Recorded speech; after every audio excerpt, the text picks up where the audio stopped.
Now, in high definition from the WPD headquarters in Wilmington, North Carolina, this is Port City Blue Talk with Brandon Shope. Hey there, and thanks so much for joining us for another edition of Port City Blue Talk. I'm Brandon Shope, and a serious topic and a very important topic that we want to cover today. And it's a hard topic to cover, for a lot of folks, it really is.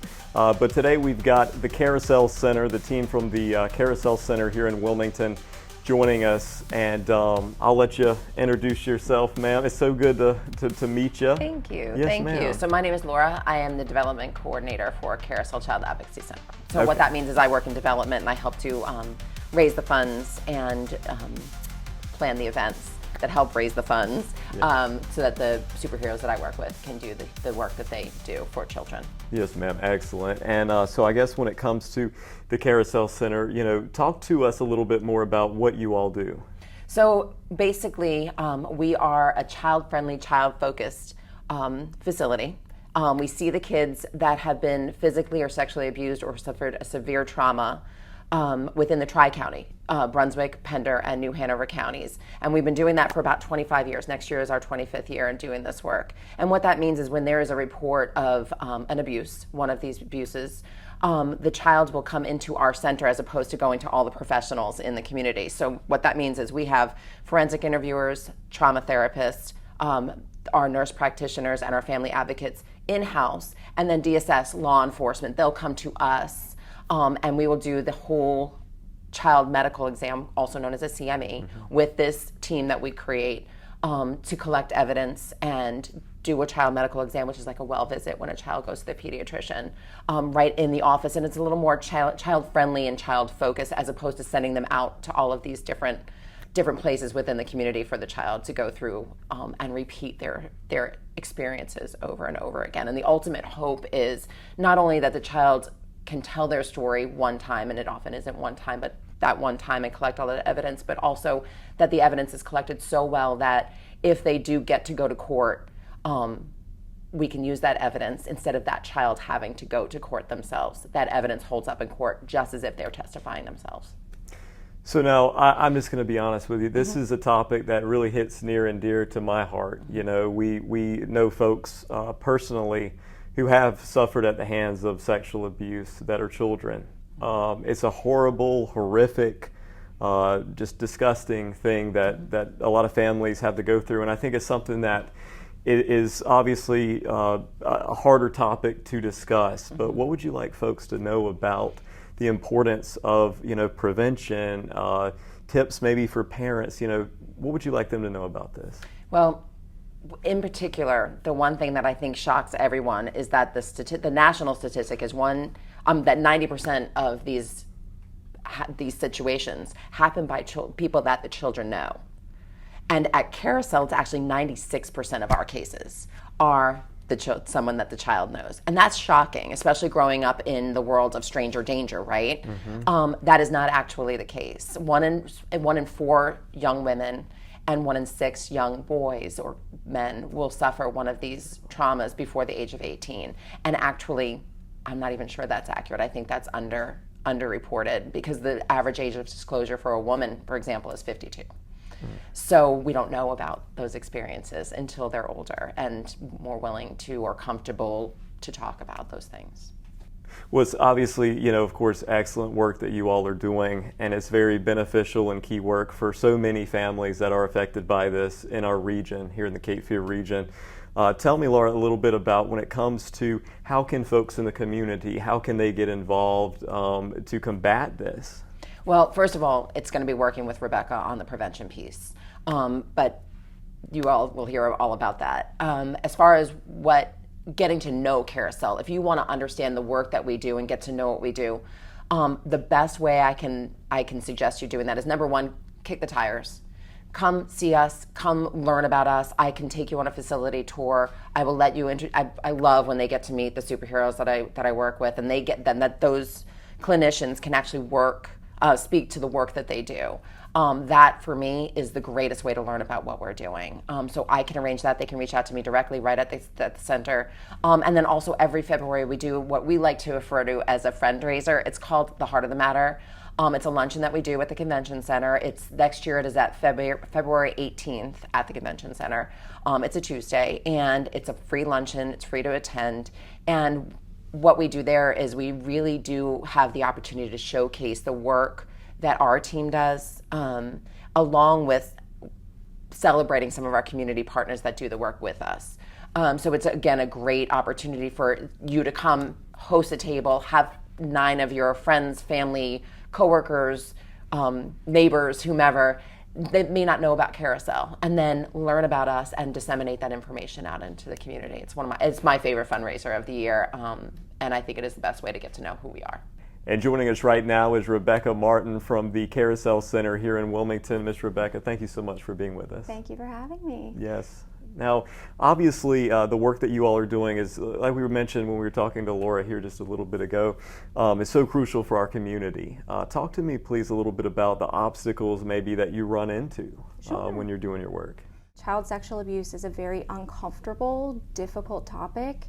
This is one of those adverse childhood experiences that is really shrouded in a history of shame, silence, and stigma. So when you have so many individuals who have experienced this, who do not feel comfortable coming forward to gain access to those resources, to that healing, so often this is a secret that individuals truly do carry to their grave. The majority of victims do not disclose. And so when you have this kind of perpetuated cycle, we continue to leave it behind. Again, it's just a very uncomfortable thing for the general public, especially to address. It's difficult to take in the information. It often is very overwhelming for folks to accept what the statistics are. And also traditionally, when we're talking about child sexual abuse prevention, it's leaned more heavily into how to recognize the signs and how to react to it, which very critical pieces. But that doesn't leave you feeling empowered that there's a lot you can do to actually prevent it from happening in the first place. And so it's a very difficult sales pitch in the community. You know, Carousel has been an amazing organization to really try and lead the way on this by providing free trainings, by providing resources.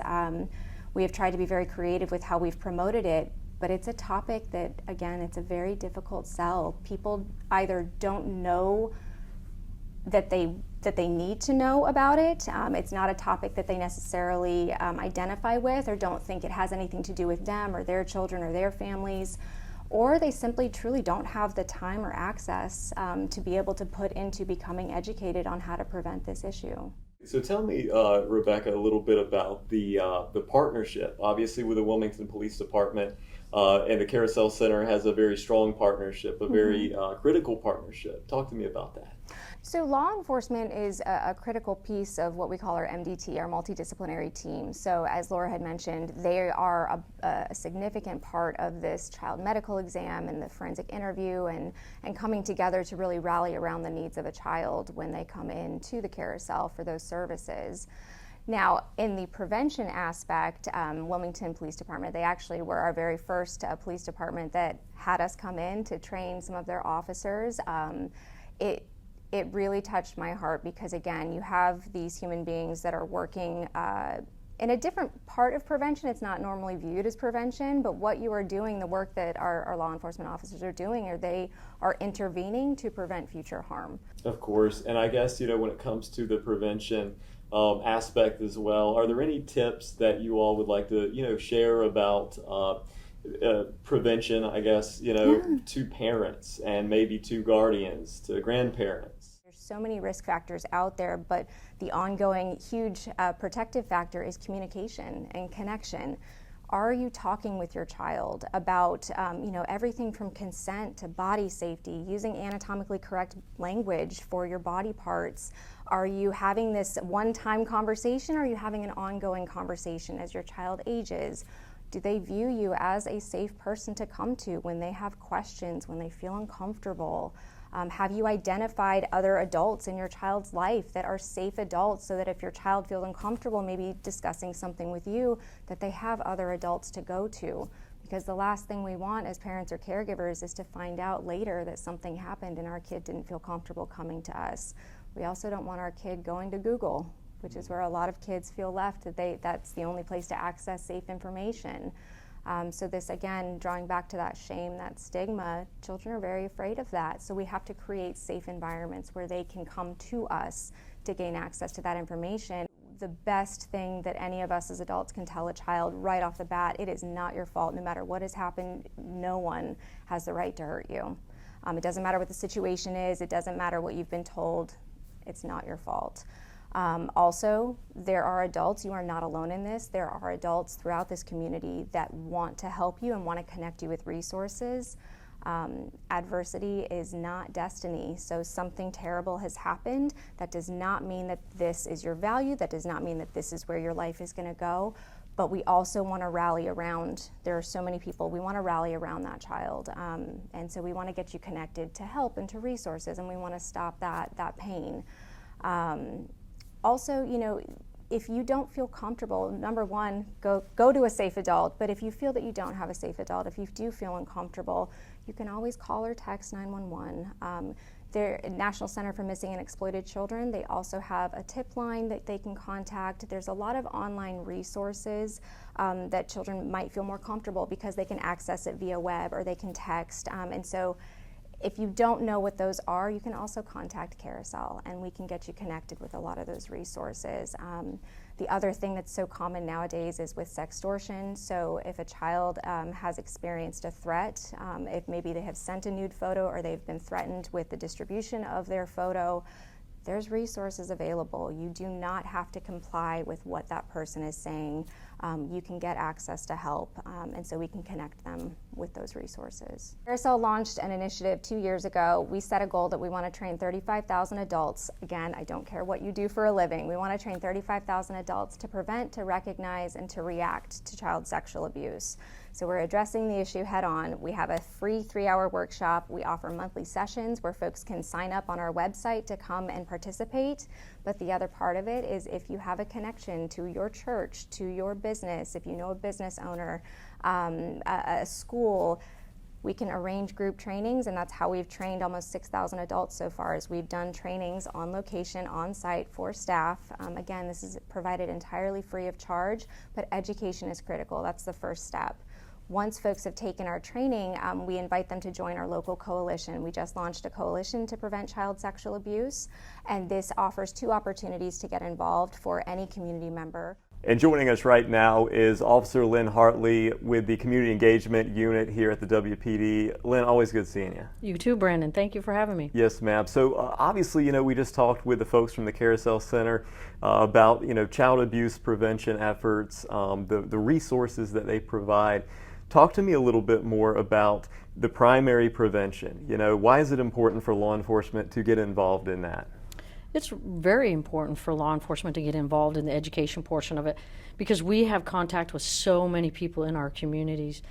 And when we possess that information and that knowledge, if somebody discloses to us, we're better equipped to handle those questions and to provide resources or guide whoever's disclosing to those resources to better help them and to educate them, to empower them as well.